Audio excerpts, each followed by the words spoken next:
Welcome back to the channel, the First Sergeant Effect Coaching and Concierge Services, and it is the retired United States Marine Corps First Sergeant. My name is Robyn. So this video is going to be about should you give up on your dreams, or should you just come to the realization that maybe that particular dream is not going where you thought it would go. So this is really a conversation built around a recent video that Tabitha Brown did. And if you are unaware of who Tabitha Brown is, she is a very popular entrepreneur and social media influencer. She has 5.2 million followers on just TikTok alone. Successful lady, been married to her husband for over 20 something years, all of those things. So she had some interesting comments on a video that she did on TikTok that we're going to watch, and then we'll come back and discuss what she said.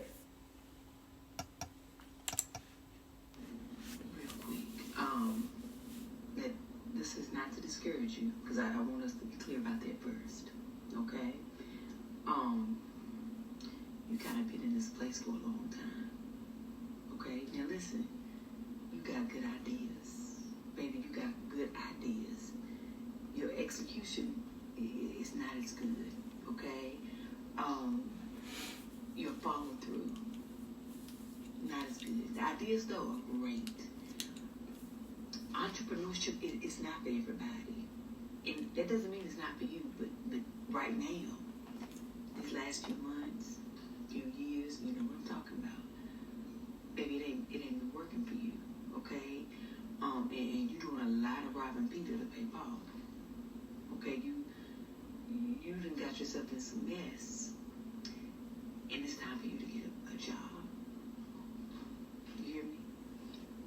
You just gonna need to get a job for a little while. Okay, it don't mean your ideas ain't good. Okay, don't mean that maybe one day you could be a good entrepreneur. But you have proven to yourself and everybody else that you owe money to, okay,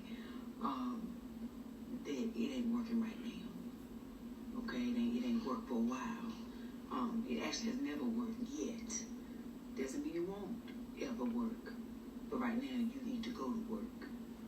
You're gonna need to get a job, okay? And then keep working towards it, but at least you'll have a job while you are pursuing that thing.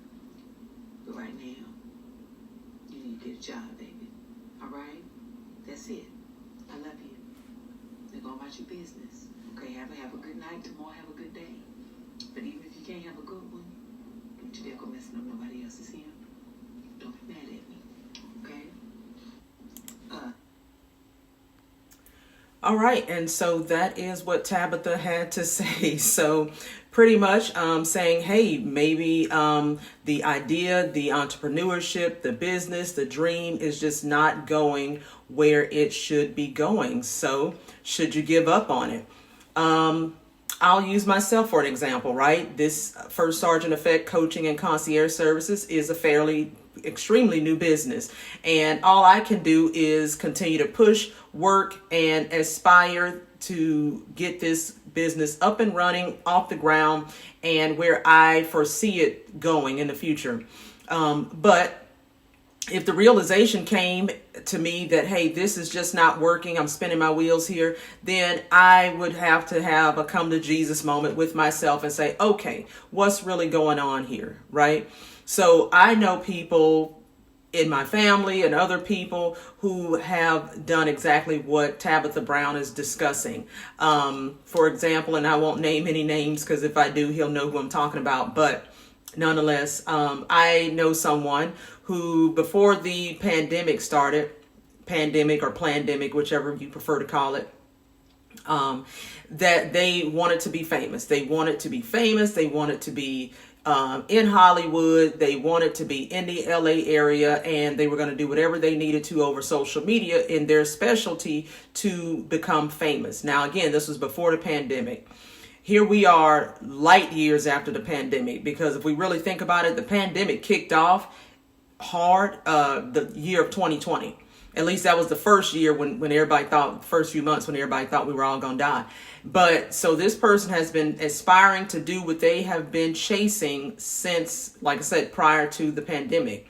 Now, in betwixt that time, they decided to quit their job. Again, no harm, no foul. Quit their job, but then they contact family members or other people asking for money to help them get their car fixed so they can drive to their next event, or money for hotels because they got an event to show up at out of town from where they live at, and they need money for hotel and other things. And so when some of us actually say, no, I'm not going to do that, or no, I'm not financing your dreams, then individuals have gotten upset. I have been almost cussed out because I refuse to support people that have walked away from their day job to fully support their dreams. Again, I will use myself as an example. If I said, hey, I'm going to quit my day job and I'm just going to focus solely on this first sergeant effect coaching and concierge business, then that's my choice. That's my choice. And if it's going to be my choice, then I need to be able to fully fund and finance my own dreams. It's not anybody else's responsibility. I don't have any parents anymore. Both of my parents passed away from cancer. Dad passed away from prostate cancer. My mom passed away from uterine cancer. So I don't have parents or a rich family member or whatever the case may be to ask for money, or a venture capitalist person or an angel investor to ask for money to finance my dream. So whatever I want to do with this business is going to be on me. I don't expect other people to finance my dreams. And I really don't appreciate somebody else asking me to finance their dreams. If you're an able-bodied person, right, then you need to get up and finance your own dreams. In this particular example that I was making, the individual is young, way younger than me. He's in his 20s, tail end of his 20s, but he's in his 20s. And he should be working. If you want to hit it big, you want to be so famous, then get up and go get a job. Just like Tabitha Brown here is saying, go get a job. It is, and if you say, well, it's not any jobs out there, I call BS. I call BS. Look around. In every city you go to, a fast food place is hiring. It may not be the job that you want, but it's a job. And I'm not telling somebody to go to work at a fast food place as if it's a step down. I've worked at fast food places. I've worked at fast food places while I was on active duty, because depending on what rank I was at the time, being on active duty didn't really pay anything. I worked a second job most of my time on active duty. And I even worked a second job at the very tail end of my time on active duty when I was getting ready to retire. And I had people laughing at me, other senior Marines, laughing at me because I was working a part-time job. Laughing, making jokes. They thought, the first sergeant must be broke. Your credit must be messed up. Why is a first sergeant working a part-time job, etc.? So it was all funny then, not knowing at the time I was working that part-time job. My mom had already passed away a couple years prior to that. So I had already paid off all of her things. I was working that part-time job to have an extra nest egg for me when I retired, because who knows what happens when you walk out of the military. Some people aren't lucky enough to walk right into a job. Some people do walk right into a job. But either way, I wanted to make sure I had enough money tucked away to take care of myself when I retired. So, again, I got all of the jokes, and I was bartending, to be specific. If somebody's wondering what part-time job was she working, I was bartending. I was bartending at the Marine Corps Air Station Miramar Officers Club, and I bartended there for, probably the last 4 years of my military career. Bartended at the Marine Corps Air Station Miramar air shows, all kind of stuff, right?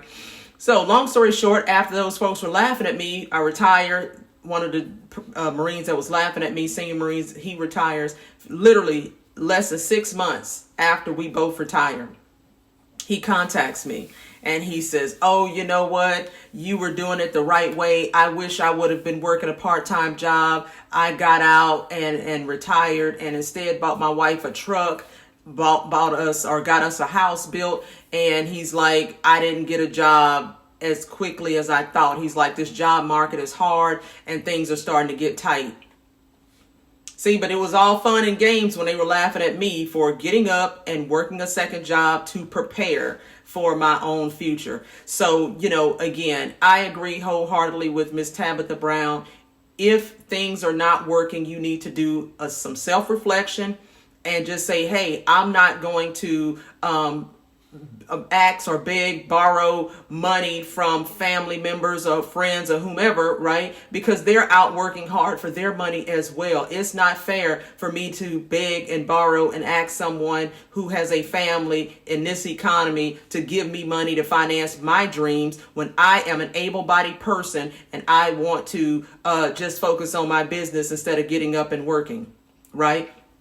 I mean, I would love to have the time to do nothing but exclusively focus on getting this first sergeant effect coaching and concierge services up and off the ground. I would absolutely love it just to have all day to focus on it. But guess what? I can't do that right now. When I get to a point where I can do that, then I will no longer have a day job, which I'm hoping the clients start rolling in quickly. And I do, and I am able to, put working full time during the day in my rear view mirror. But until then, I will not beg, I will not borrow, I will not ask for a loan from anyone who is, again, out here working, trying to take care of their own family, their own responsibilities. As long as I'm an able-bodied person, I will be working to take care of my own affairs, right? And I'll even, because we know I love to reference my mama, may she rest in heaven.